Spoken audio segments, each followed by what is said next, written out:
to the Office of Inspector General. This is Officer Stevie speaking. How can I help you? Hello, I got a message that says I have to call here. Can you help me? Oh, I'm really sorry that we bother you, but may I know that why you have received the call? Do you have any idea what's that about? No, the message just said I have to call here and I face legal action. Oh, I understand. So in that case, could you please help me with your first and the last name so that I can pull up the records and tell you that why you are being facing a legal action from our end? My first name is spelled R as in Romeo, O as in Oscar, Okay. B as in Bravo, E as in Echo, R as in Romeo, T as in Tango. My last name is Uh, spelled G as in Golf, R as in Romeo, I as in India, N as in November, N as in November, E as in Echo, L as in Lima, L as in Lima. Thank you so much, Mr. Rabbit. And could you please help me with your zip code so that I can get to the specific records of you? 06516. Could you repeat that once again? Uh, It's zero. yeah, so going left to right, 06516. Thank you so much. Just hold the line for a second so I can pull up your record and tell you that what legal action and why you are facing that legal Oh, action against you. Just okay. hold the line. All right.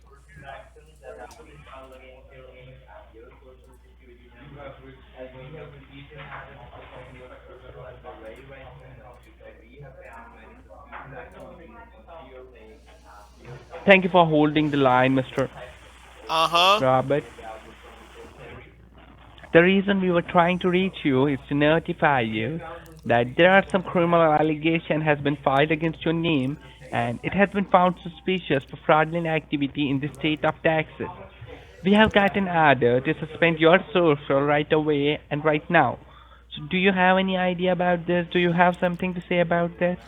I don't know anything about this. I was out all morning. I went to the park bench to feed the birds, and then I went to the church basement to play bingo, and then I went to the Bridgeport Flyer Diner restaurant, and then I found this on my cassette answering machine. Oh, okay, I see that. So, before proceeding ahead, can you verify me your details so that I can proceed further, Mr. Rabbit, and give you confidential information regarding your social, as I'm not allowed to disclose this matter to any third person except you. So, can you verify me your details?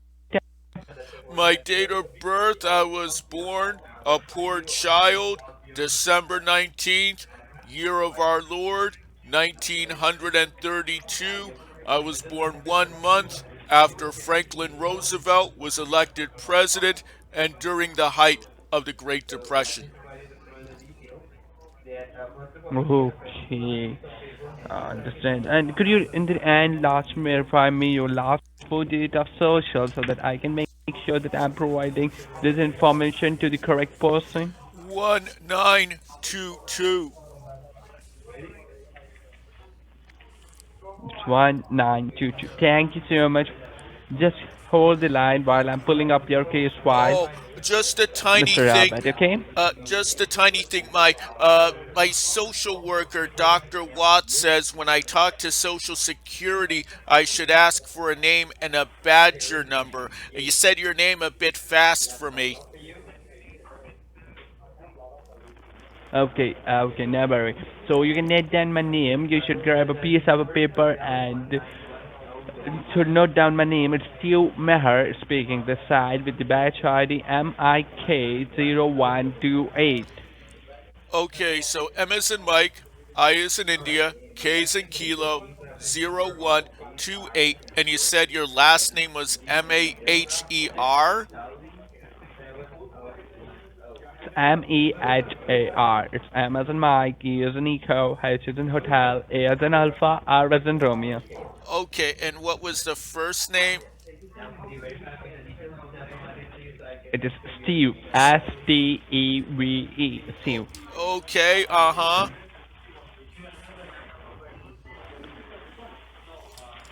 Oh, Okay, so let me help you with the brief information, Mr. Rabbit, about the legal consequences, and let me tell you that what is exactly going on your social.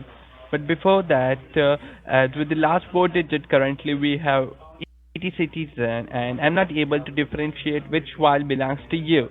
So could you please verify me your rest of the five digit too? oh, okay. The rest of the social security number is 02724. Okay, now could you please repeat me the whole social security which you have told me so So that I can make sure that I have noted down the correct one? so 027241922. Thank you so much. Just give me a moment while I'm pulling up your record, okay? Okay.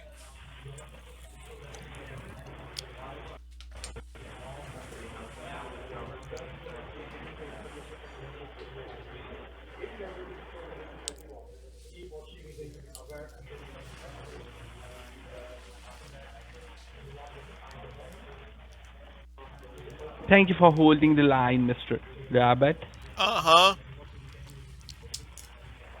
I have seen an affidavit inside your social and I'm going to read it out. But before I proceed ahead and read out an affidavit for you, I want you to note down your case ID and warrant arrest warrant ID number. The S- case ID number would be SSA 0571.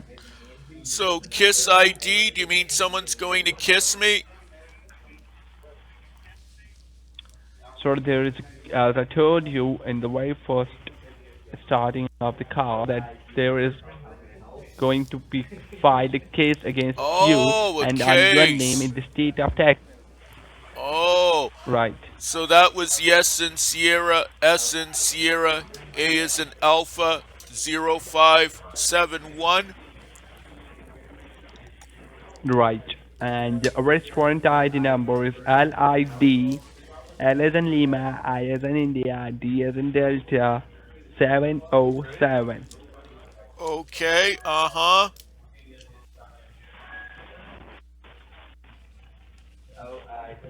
So, Mr. Rabbit, now I am going to read the whole affidavit for you. But I request you that while I'm reading this affidavit for you, kindly do not interrupt me in between. If you miss something out, you can tell me, I will repeat that to you. But if you have any questions or any queries, wait the time till I finish. Once I'm done from my end, I'm giving you fair enough chance to raise the question and I will answer them relevantly. Are we clear on this? Okay, uh-huh. Okay. So now, Mr. Robert, before we proceed ahead, this is to inform you that this is federally recorded line. Anything you say can be used in your favor or against you in the federal courthouse. And this is two-way conference call with the Office of Inspector General and Social Security Administration.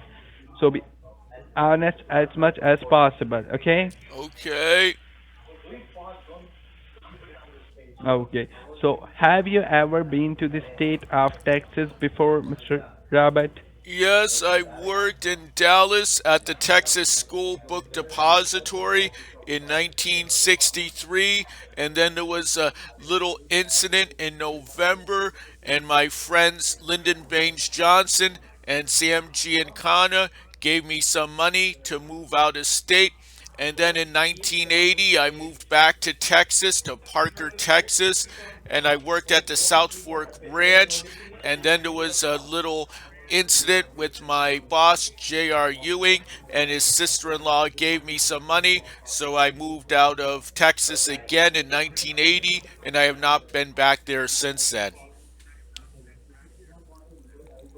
Okay, so you have never been to the state of Texas since 1980, but before that you used to live over there only, correct? Well, I've lived all over, but I lived in Texas in 1963 and in 1980. I understand. So our investigation was started in the month of October when we found a crashed car on the south border of Texas, Mr. Robert, and the car contained some blood and drug traces inside it. Hence, after investigation, we found that the car was rented on your name and your personal social information. There was two different addresses linked with the title of the car. The one address was in the city of New Mexico was raided by the US Marshal, but unfortunately there was no one inside of the residence. And we have found abusive drug and some documentation from various financial institutions such as Chase Bank, Bank of America, and US Bank. And all the paperwork had your name on it, and also of dollar and also of thousands of dollars have been wired from this bank account locally and overseas, which totally seems suspicious to us. So, that is the only reason, Mr. Robert, Social Security Administration has filed a legal case against you, along with the four major criminal allegations, and those allegations are: number one, violation of Social Security regulation; violation of Identity Theft Code; count 3, drug trafficking; and count 4, money laundering.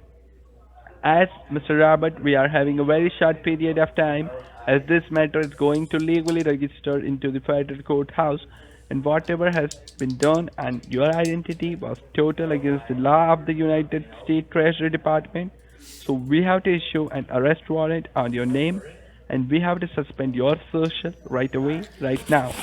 And as soon as your social will be suspended, you'll not be eligible for any benefit, and you will be served under the federal custody for more than 9 years of time alongside with the federal penalty for more than $89,000 inside of the federal courthouse. So, Mr. Rabbit, have you done this crime intentionally or what exactly happened? No, I do not condone marijuana. I think everyone who sells marijuana should get a fair trial by a jury of their peers and then be given the electric chair. Right, but right now it's just not about the marijuana, it's about the other drugs like cocaine and LSD, and moreover it, the many of the dollar has been wired to those bank accounts to narco trafficking country like Colombia, Mexico, and Pakistan. Oh, your So voice what is we have done real is we have distant. Maybe you need to move your mouthpiece closer. I'm sorry, your voice got real distant.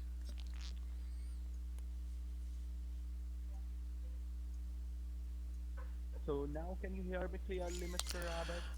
Barely. You were loud and clear before, and I heard the whole Social Security call center, and then all of a sudden it sounds like you're on the end of the street instead of next to me. No. So what? Hello, can you hear me? Barely. Uh huh. Yes, so what I'm asking you that have you done this crime intentionally or what exactly happened? Can you tell us on this federally recorded line? I had nothing to do with it. My late father used to say the only good dope addict is a dead dope addict. Oh, that's a very nice saying. So what we want to do now is that how would you like to proceed further? Do you like to fight this case against the federal agency in the federal courthouse, or would you like to cooperate the agency to find the who is the real culprit? Normally, I would call my attorney, Saul Goodman, to help me, but in this case, only a guilty man needs a lawyer. I want to cooperate with the government.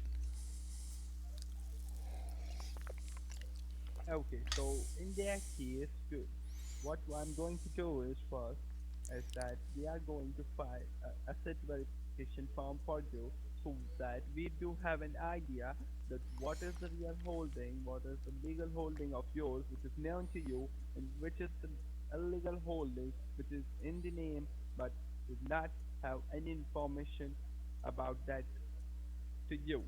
So what we are going to do is we are going to fill an asset verification form for you, sir.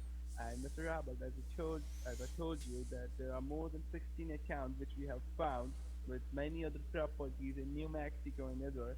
Uh, so what I'm going to ask you, the very first question is that do you own vehicles? How many vehicles do you own under your name? I have one car. And which it is, which It's car a it is? it's a 1957 Chevy Bel Air.